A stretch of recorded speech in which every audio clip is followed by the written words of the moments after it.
My mother-in-law always used to say, "I don't know how you can stand going into such a stifling place as a sauna." To my father-in-law, my husband, and me, she and I have never really gotten along. She came up with a cruel scheme, not just a prank, using the sauna that I also frequent. The plan was to lock me in the sauna for an extended period. However, she made a mistake and ended up locking up someone else instead. What awaited my mother-in-law afterward was a lonely life. My name is Catherine. I'm 35 years old. I live in a TIF family home with my husband Bob, who's the same age as me, our 5-year-old son Lucas, and my in-laws. My father-in-law works as an executive at a large company and has a considerable income. He built this TIF family home for us. As for Bob, he's the president of a company he started with friends from his college days. It started to take off a few years ago, and now they are considering expanding their business. Since both our household and my in-laws have plenty of income,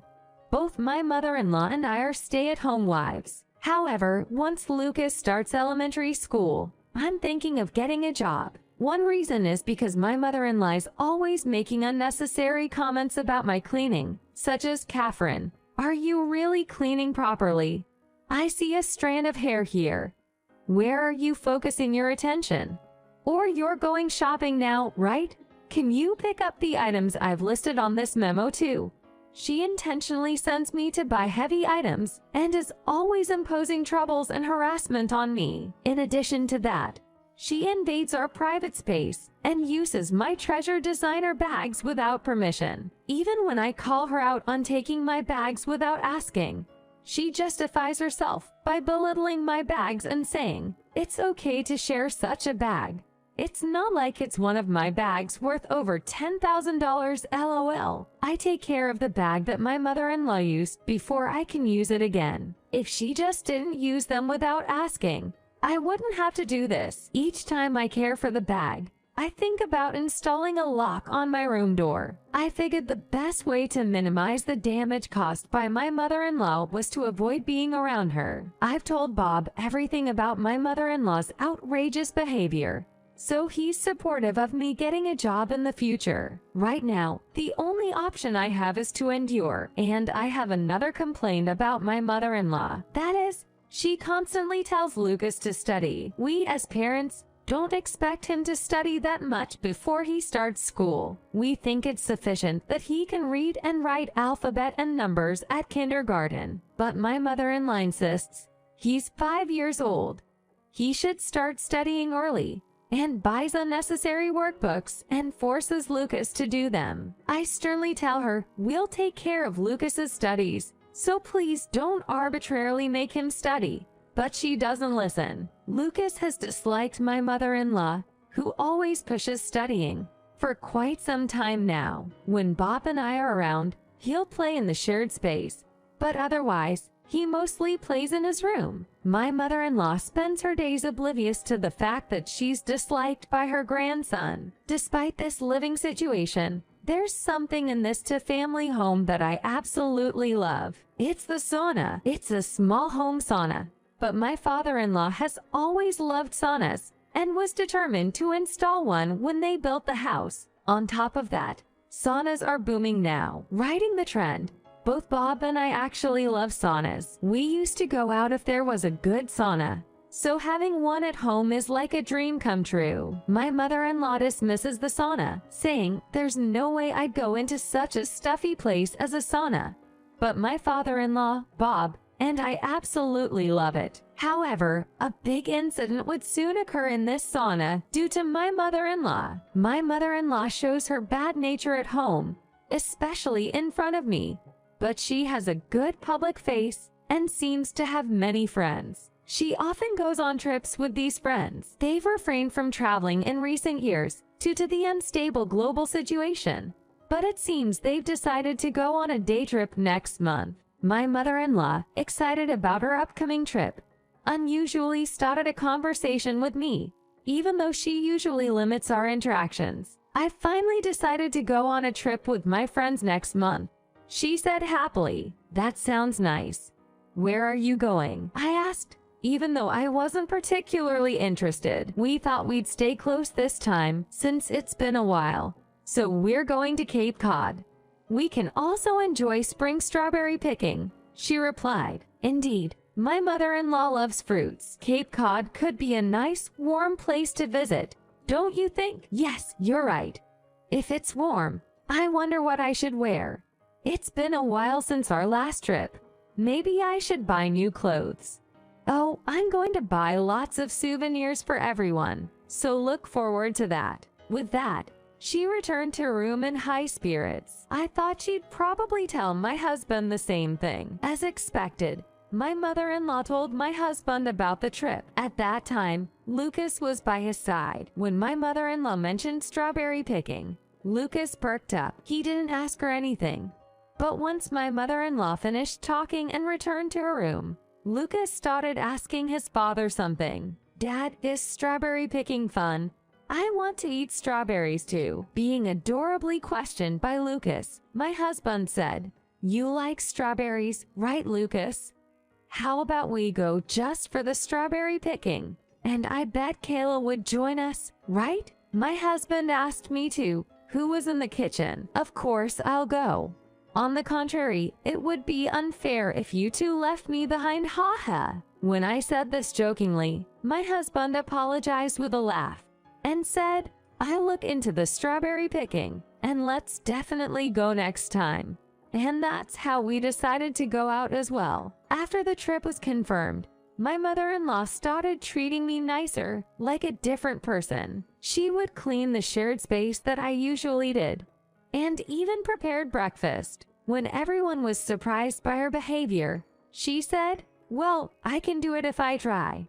I usually don't do it on purpose to improve Kayla's housekeeping skills, haha. While my husband and I were glad she wanted to travel, we also had concerns about what would happen after the trip. We were worried about whether she would revert to her usual self or get even worse with her harsh treatment of her daughter-in-law and grandson. Everyone feels a sense of sadness when something enjoyable ends, right? While thinking about what kind of reaction her joy would bring. The day of my mother-in-law's trip arrived. She was up early. As for us, we got up a little later than usual, due to it being a weekend. It seemed that she left before we woke up. We were curious about my father-in-law, but we didn't want to disturb him on his day off. So the three of us had breakfast. And today was the day for Lucas's long-awaited strawberry picking. It wasn't that we timed it with my mother-in-law's trip. It just happened that we got a reservation for this day. We left the house at 10 o'clock, but we didn't see my father-in-law before then. If we had searched for my father-in-law at that time, a terrible thing wouldn't have happened. The place my husband found was a strawberry farm relatively close to our home. Lucas was extremely excited by the sight of the many strawberries. He kept saying yay and continued to munch on the big strawberries he found. Seeing Lucas having so much fun, I thought it was a good decision to come to the strawberry picking. After finishing strawberry picking, Lucas said, I want Grandpa to eat strawberries too. So we decided to buy some as a souvenir. Maybe my mother-in-law had the same idea, but we thought even if we had a lot of strawberries at home, they would be eaten up quickly. Lucas, who had his first experience of strawberry picking, was smiling all the time. After that, we moved a bit and went to a shopping mall, where we did some shopping and had a late lunch, having a good time as a family of three. After fully enjoying the shopping mall, we arrived at the nearest station in the evening. It wasn't so crowded since it was a holiday evening. Then, a person carrying many shopping bags came from the other side. When we took a closer look, it was my frantic mother-in-law. Where have you guys been? She asked in a flustered manner. My husband said, What do you mean, where? We just went strawberry picking, stopped by the mall, and now we're headed back. Why? Where is your father? My mother-in-law asked. We didn't see him when we left the house. We thought he might still be asleep, so we left without disturbing him. Then, my mother-in-law's face gradually turned pale. Did any of you use the sauna this morning? Sauna in the morning?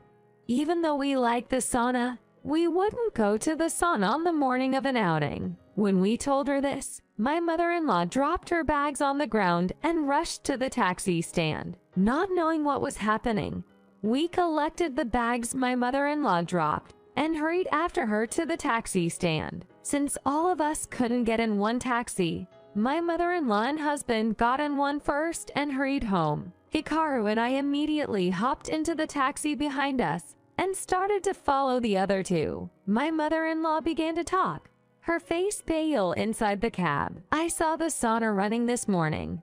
I thought it was Catherine preparing breakfast so early, so I made a little tweak so she couldn't get out. Her words began to get muffled towards the end, but my husband insisted, "Speak clearly." So it was just a whim. She always talks back to me, so I thought I'd teach her a lesson. I figured she'd be all dried up by the time I got back, maybe even turned into a mummy or something. I really thought someone would notice it before then. You mean the person in the sauna wasn't Catherine, but my dad?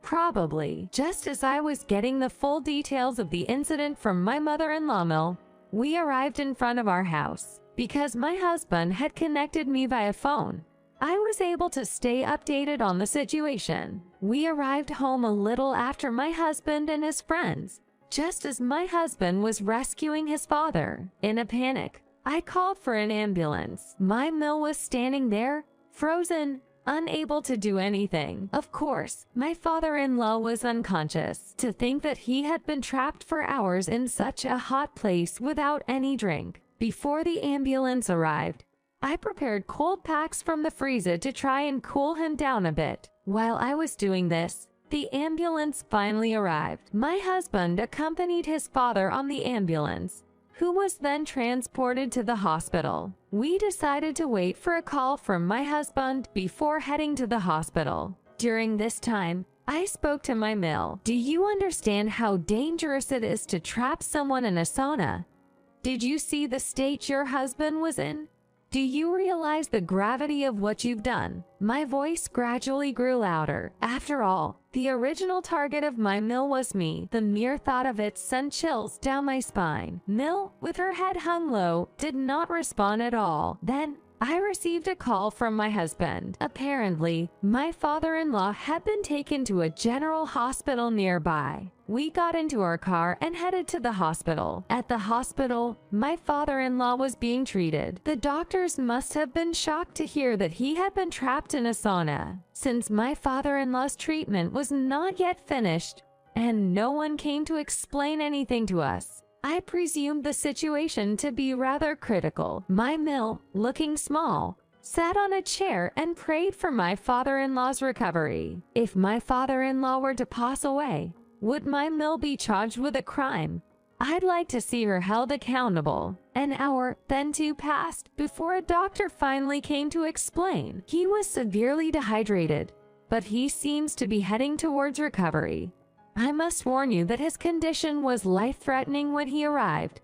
We won't ask how he ended up locked in a sauna, but please ensure nothing like this happens again. The news that my father-in-law was likely to survive came with harsh words from my mill. Even though the doctor said he was heading towards recovery, it seemed unlikely that he would wake up immediately. It was getting quite late, so Lucas and I decided to go home. He had been high-strung all day and looked ready to fall asleep. In the end, my mill and husband stayed at the hospital, but I heard that my father-in-law did not wake up that day. The next day, after dropping Lucas off at kindergarten, I headed to my father-in-law's hospital room. He was still unconscious. My mill looked visibly tired. Even when my husband suggested that she should go home, she refused to leave. Then, in the afternoon, my father-in-law woke up. We quickly pressed the nurse call button to let them know that he had regained consciousness. My mill said, "I'm glad you're okay,"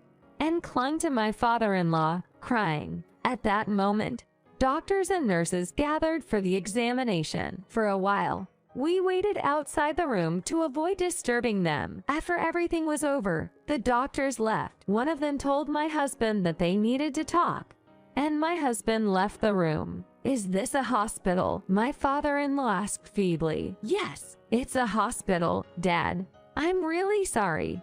If I hadn't done what I did, you wouldn't have suffered like this." I assume that his memory around the time he was trapped in the sauna has become blurry. Soon, my husband, who had been having this short conversation with the doctor, returned. My father-in-law didn't ask my mother-in-law, but asked my husband, "What's the date today? Why am I sleeping in a place like this?" He remembered up to the point he went into the sauna, but what happened after that? To each question, my husband responded patiently. With all mysteries solved, my father-in-law fell back into sleep. The next morning, he woke up normally and ate a full breakfast. He seemed to be clear-headed, and if the examination shows no abnormalities, he could be discharged. The examination results showed no abnormalities despite his severe dehydration, and he was granted permission to be discharged. As soon as my father-in-law returned home in the car I was driving, he began questioning my mother-in-law. My mother-in-law threatened with divorce if she didn't tell the truth, confessed that she had tampered with the sauna door to punish me. Hearing her answer, my father-in-law let out a sigh and took out the divorce papers. I answered honestly, "So you shouldn't divorce me. I never said anything like that. Your twisted character seems incurable. I can't continue to live with you anymore. Just sign here and leave." My father-in-law, who is usually gentle, was different this time. He seemed to have made up his mind to abandon my mother-in-law. As for what happened after, my mother-in-law kept making a fuss, saying she didn't want to get divorced. But no matter how much he fussed, it seemed that my father-in-law's decision was not going to change. As a final act of kindness, my father-in-law arranged an apartment for my mother-in-law to live in and sent all of her belongings there. The moving costs were covered from the money she received in the property division, and my mother-in-law was indeed kicked out. Even after they began living separately, my mother-in-law kept insisting she didn't want to get divorced, so they each got lawyers and ended up in a legal dispute. However, due to my mother-in-law's poor lifestyle, the divorce was finalized. My mother-in-law is now living alone for the first time in her life. Of course, even when she came asking for help from my husband and me, we didn't assist her. On the other hand, for us, with my mother-in-law leaving the house, our stress levels significantly decreased. Not just me, but even our son, Hikaru, now happily runs around in the shared spaces. We hope to continue living a happy life with my father-in-law in this home.